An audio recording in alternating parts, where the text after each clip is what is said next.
First ever factory outlet Mukunda jewellery KPHB Kothapet Khammam Somajiguda Hanamkonda. నమస్కారం, మీరు చూస్తుంది సుమన్ టీవీ. నేను మీ కీర్తి. నాతో పాటు ప్రముఖ ఆధ్యాత్మికవేత్త అనంతలక్ష్మి అమ్మగారు ఉన్నారు. నమస్తే అమ్మా. నమస్తే తల్లి. సంక్రాంతి హాలిడేస్ అయిపోయాయి. అవునమ్మా. మీకు హాలిడేసేనా? అంటే సుమారుగా అమ్మా, బాగా తిరిగి వచ్చాను. తర్వాత వచ్చాక పండగ హడావిడి. మరే హాలిడే ఇంట్లో ఆడవాళ్ళకు ఉండదమ్మా, అస్సలు ఉండదమ్మా. ఎవరు అర్థం చేసుకుంటారో ఏనాటికి అర్థం చేసుకుంటారు. అమ్మా, నాకు ఈరోజు ఒక డౌట్ వచ్చింది. తల స్నానం చేసే పూజ చేయాలా? అంటే పూజ ప్రతిరోజు చేస్తాం కదా, మరి తల స్నానానికి కొన్ని రోజులే ఎందుకు పెట్టారు? ఫర్ ఎగ్జాంపుల్ ఇంకో విషయం కూడా ఇందులో, ఇప్పుడు సాయంకాలం గుడికి వెళ్దాం అనుకుంటాము, ఉదయాన్నే స్నానం అది చేసేస్తాము, మధ్యాహ్నం నిండుగా భోజనం చేస్తాం, బీట వెజ్ ఆర్ నాన్ వెజ్. అప్పుడు ఏంటి పరిస్థితి? గుడికి అసలు వెళ్ళకూడదు, అలాగా నిండుగా భోజనం చేసి వెజ్ అయినా నాన్ వెజ్ అయినా మళ్ళీ అప్పుడు తల స్నానం చేసి వెళ్ళాలా? అలాగా కమెంట్ బాక్స్లో రకరకాల ప్రశ్నలు వస్తున్నాయి, అవన్నీ సేకరించాను, మీ ముందు పెట్టాను ఈరోజు. అసలు తల స్నానానికి అభ్యంగన స్నానానికి ఉన్న తేడా తెలియాలమ్మా. అభ్యంగన స్నానం అంటే నూనె రాచుకుని తలకి కుంకుడుకాయో షీకాయో ఈ రోజుల్లో ఏదో షాంపూనో పెట్టుకు రుద్దుకుంటారు. ఇప్పుడు అంతగా నూనె పట్టించుకుని ఓపిక లేకపోతే కనీసం పెద్దవాళ్ళు ఉంటే అమ్మ కడుపు చల్లగా అత్త కడుపు చల్లగా అని చెప్పి ఒక చుక్క నూనె పెట్టించుకుంటారు, లేకపోతే ఎవరికి వాళ్ళైనా ఒక మాడు పట్టున ఒక నూనె చుక్క పెట్టుకుని తర్వాత స్నానం చేస్తారు. లేకపోతే చేయకూడదమ్మా. అది చేస్తే ఒట్టినే తల మీద పోసుకుంటే అశుభానికి చేస్తాం ఆ పని. మనం దుర్వార్త విన్నాం అనుకో, ఉన్నవాళ్ళం ఉన్నట్టుగా సచేల స్నానం కట్టుబట్టలతో సహా స్నానం చేసేస్తాం. అంటే ఒకవేళ బట్టలతో చేయకపోయినా కనీసం స్నానం చేసి బట్టలన్నీ అక్కడ తడిపి అక్కడ పెట్టి మరీ స్నానం చేస్తాం, అంతే కదా. అంటే అది సెంటిమెంట్, దాని వెనకాల ఏమైనా ఉందా? ఉందమ్మా, లేనిది మన సెంటిమెంట్లు అన్నీ కూడా వెనకాల సైంటిఫిక్ రీజనింగ్ ఉన్నవే అన్నమాట. అలాగే కొన్ని ఇంట్లో పితృకార్యాలు చేస్తారు, తద్దినాలు అవి పెడతారు. అలా పెట్టేటప్పుడు ఏం చేస్తారు? తలస్నానమే చేస్తారు, తలంటి పోసుకోరు. నిన్న కనుమ నాడు కూడా అందరూ తలస్నానమే చేస్తారు, భోగినాడు తలంటి పోసుకుంటారు. రెండుకి తేడా ఉంది చూసారా? భోగినాడు పోసుకునేది తలంటి, అభ్యంగన స్నానం. కనుమ నాడు చేసేటటువంటిది మామూలు తలస్నానం. ఇది ఈ రెండిటికి తేడా తెలియాలి. ఇది తెలియక తలస్నానం చేయాలంటే ఎందుకు చెయ్యాలి? చెయ్యక్కర్లేదు, నిత్యం చెయ్యక్కర్లా. ఆడవాళ్ళు అసలు చేయక్కర్లా, మగవాళ్ళు చెయ్యాలి. ఇప్పుడు మీరు తలస్నానం చేసి పూజ చెయ్యాలని ఒక మాట అడిగారు. ఎవరు చెయ్యాలి పూజ? ఆడవాళ్ళ మగవాళ్ళ? మగవాళ్ళు. కానీ వాళ్ళు చేయరు కదా. అదే కదా, వాళ్ళు చెయ్యను కనుక ఏం చేస్తున్నారు? పిల్లలకు అలవాటు పోతుంది, ఇంట్లో దేవుడికి ఎవరో ఒకళ్ళు చేయడం అసలు మానేయటం కన్నా నయమే కదా, ఎవరో ఒకళ్ళు చేయడం అని చెప్పి ఆడవాళ్ళు చేస్తున్నారు. ఆడవాళ్ళు చేయడం తప్పేం లేదు, ఆడవాళ్ళు చేస్తే దాని ఫలితం ఎవరికి వస్తుంది? వాళ్ళకే వస్తుంది. మగవాళ్ళు చేస్తే కుటుంబం మొత్తానికి వస్తుంది. పాపం ఆడవాళ్ళు చేసిన మగవాళ్ళకి వెళ్ళదమ్మా. అందుకోసం ఏం చేస్తారు వీళ్ళు? వ్రతాలు చేసి ఆ వ్రతం యొక్క ఫలంగా నా భర్త కలకాలం బతికుండాలి అని ప్రత్యేకంగా కోరుకుంటున్నారు. మరి ఒకళ్ళు అడిగారు, మరి మగవాళ్ళు ఎవరు ఆడవాళ్ళకి మేలు కలగాలని వ్రతాలు చేయరు అంటే, అసలు వాడు పూజ చేస్తే కుటుంబానికి అంతా వస్తుంది కదా, ప్రత్యేకం చేయడం దేనికి? ఆడవాళ్ళు వాళ్ళు చేస్తున్నారు కనుక అయ్యో నా భర్త చేసే పూజ వల్ల నాకేదో మేలు జరుగుతోంది అందరికీను, నేను నా భర్తకి ఏం చేయలేకపోతున్నానే అని తపన పడి వ్రతాలు చేసి 5వ తనం కావాలని కోరుకుంటున్నారు. అంటే భర్త ఎక్కువ కాలం బతకాలని. అదమ్మా విషయం. ఈ లాజిక్ అర్థం కాక చాలా పూజల విషయంలో కూడా ఆడవాళ్ళు మగవాళ్ళు అని రకరకాల మాటలు మాట్లాడతాం మనం. కనుక మగవాళ్లే కనుక పూజ చేసేటైతే అసలు మగవాళ్ళు నిత్యం తలస్నానం చేయాలని చెప్పారు. అభ్యంగన స్నానం అప్పుడప్పుడు చేసినా నిత్యం తల మీద నీళ్లు పోసుకోవాలి మగవాళ్ళు.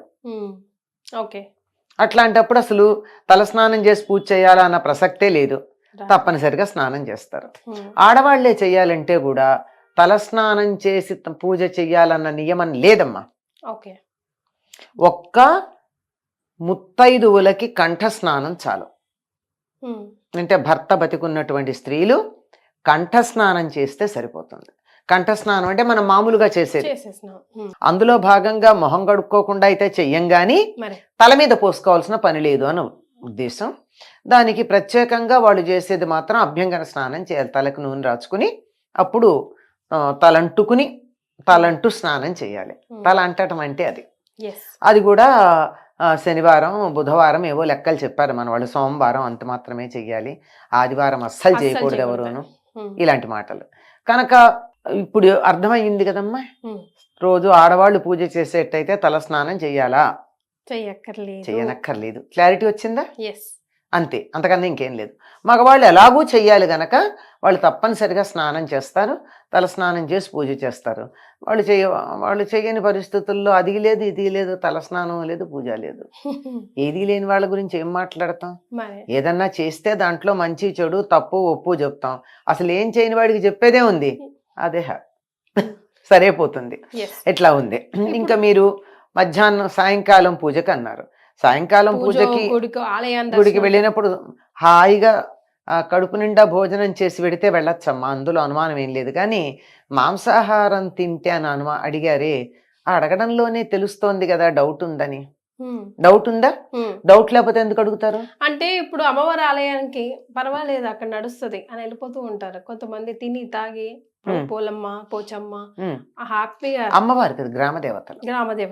గ్రామదేవతలకి నిజంగా ఆహార నియమం లేదు, కానీ వాళ్ళ దగ్గరికి తలస్నానం చాలా అవసరం. మీరు చూస్తారు కదా, గ్రామదేవతల గుడికి వెళ్ళే వాళ్ళంతా తలస్నానం చేసి పెడుతూ ఉంటారా లేదా? మాక్సిమం పెడతారు కదా. అదో పద్ధతి అనుకుంటారు. ఈ తిని తాగి అన్నది వాళ్ళ ఇష్టం అమ్మ, దానికి మనం చెప్పగలిగింది ఏం లేదు. వాళ్ళని మా ఇష్టం అని చేసేటటువంటి వాళ్ళకి సమాధానం లేదు. చేయొచ్చా చేయకూడదా అని అడిగిన వాళ్ళకి మాత్రమే సమాధానాలు ఉంటాయి. కానీ మా ఇష్టం వచ్చినట్టు చేస్తాను, చెయ్యొచ్చా అని అడిగితే మా ఇష్టం వచ్చినట్టు చేస్తామని నాకు చెయ్యొచ్చా ఎందుకు, నీ ఇష్టం వచ్చినట్టు చేసేసుకో. నువ్వు చేసే పనులకి మా ఆమోద ముద్ర అక్కర్లేదు. అది మంచి అయినా చెడైనా, మంచి చేసినా అక్కర్లేదు నువ్వు చేస్తున్నప్పుడు, చెడు చేసినా అంతకంటే అక్కర్లేదు. కానీ దేవాలయానికి వెళ్ళేటప్పుడు మాత్రం ఒకప్పుడు తప్పనిసరిగా పరగడుపున వెళ్ళమని చెప్పేవాళ్ళు. పరగడుపు అంటే తినకుండా వెళ్ళమని. కానీ ఇప్పుడు అది ఎవరు పాటిస్తున్నారు? ఏమన్నా అంటే మాకు మందులు ఉన్నాయండి, టాబ్లెట్లు వేసుకుంటున్నాం. నాకు ఆశ్చర్యకరమైన విషయం ఏమిటంటే థైరాయిడ్కి మందులు వేసుకుని మేము టాబ్లెట్ వేసుకున్నాం కనుక బ్రేక్ఫాస్ట్ చేయాలండి అని చెప్తున్నారు. థైరాయిడ్ పరగడుపున వేసుకోవాలి, దానికి తినాలని నియమం లేదు. కానీ వీళ్ళు తినడానికి థైరాయిడ్ టాబ్లెట్ వేసుకోవడం అన్నది వంకగా చెప్తూ ఉంటే అసలు ఇంత దొంగతనం ఎందుకు? ఆత్మవంచన దేనికి? నాకు టిఫిన్ తినాలనుంది, తిన్నాను అని చెప్పు. అంతేగాని మందులు వేసుకుంటున్నాను గనక తినాలని ఏం లేదు. బీపీ టాబ్లెట్లకు కూడా అక్కర్లేదు, కొంచెం తినాలి కదమ్మా. అక్కర్లేదు, కాఫీనో టీనో చాలు, అంతే. మరీ ఎక్కువ వేసుకుంటే తప్ప ఒకటో రెండో వేసుకునే వాళ్ళకి ఏం పర్వాలా. బేసిక్ రూల్ మనకు చెప్పిన రూల్ అయితే పడిగడుపునే వెళ్ళాలి గుడికి పరగడుపున పెడతాం. లేదు సాయంకాలం వెళ్ళామనుకో, మధ్యాహ్నం భోజనం అయిపోయింది కదా, 5-6 గంటలు అయింది కదా భోజనం అయ్యాక, ఏం పర్వాలేదు. వీలైతే మామూలు స్నానం చెయ్యండి, అది మంచిది, బట్టలు మార్చుకుని పెడితే చాలు. అంతకన్నా పెద్ద నియమేమీ అక్కర్లేదు. అంతే. ఇక్కడ ఉంటుంది. అసలు మనం ఏమనుకుంటున్నాం, ఇప్పుడు నేను అడిగేటప్పుడు మీరు అన్నట్టు కొంచెం అమ్మ నాన్ వెజ్ తిని గుడికి, అక్కడే అర్థమైపోయింది కదా. అడగడంలోనే తెలుస్తోంది కదా. అది నాన్ వెజ్ అంటేనే సాత్విక ఆహారం కాదు. సాత్విక ఆహారం కాదన్నప్పుడు పూజలకి వాటికి పనికొస్తుందా? కానీ గ్రామ దేవతలకు ఇస్తాం గనక అంటే ఇస్తాం సరే. ఇప్పుడు నేను ఇంట్లో మామూలుగా కూడా పండు దేవుడికి నైవేద్యం పెడతా కదా అని చెప్పి స్నానం చేయకుండా పాచిబట్టలతో దేవుడికి పండు నైవేద్యం పెడతానా? పండే, కానీ స్నానం చేయకుండా పెట్టను కదా. మరి అట్లాంటప్పుడు అక్కడ నాన్ వెజిటేరియన్ తిని వెళ్ళడం అనేది అమ్మవారికి పెడతాం కదా మేము తింటాము అన్న దానికి ఎలా అన్వయం ఆలోచించండి. తాము చేసే పనిని సమర్థించుకోవడం కోసం రకరకాల లాజిక్స్ వస్తాయమ్మా. ఆ లాజిక్ పక్కన పెట్టి నేను చేసే పని సమర్థించుకోవటం లేదు, తప్ప ఒప్ప అని ఎవరికి వాళ్ళ మనసు ప్రశాంతంగా ఆలోచిస్తే వాళ్ళకే తెలుస్తుంది. ఎందుకు దొరకదు? ఇప్పుడు అడిగేటప్పుడే, ఇప్పుడు మామూలుగా నేను పప్పన్నం తిని గుడికి వెళ్ళొచ్చా అని ఎవరు ఎందుకు అడగరు? నాన్ వెజిటేరియన్ తిని వెళ్ళొచ్చా అని ఎందుకు అడుగుతున్నారు? అంటే అక్కడ ఏదో తప్పు అని తెలుస్తోంది. అందువల్ల నేను తప్పు చేస్తాను, నువ్వు ఆమోదించు, దీనివల్ల వచ్చే పాపం ఏదన్నా ఉంటే నీకు వస్తుంది, నేను హాయిగా పుణ్యం తీసుకుంటానని చెప్పేటటువంటి పద్ధతి.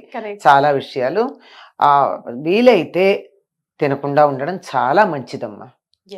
అనుకోకుండా తినడం జరిగిపోయింది, అనుకోకుండా గుడికి వెళ్ళే అవకాశం దొరికింది, అలా ఉంటాయి కదా పరిస్థితులు.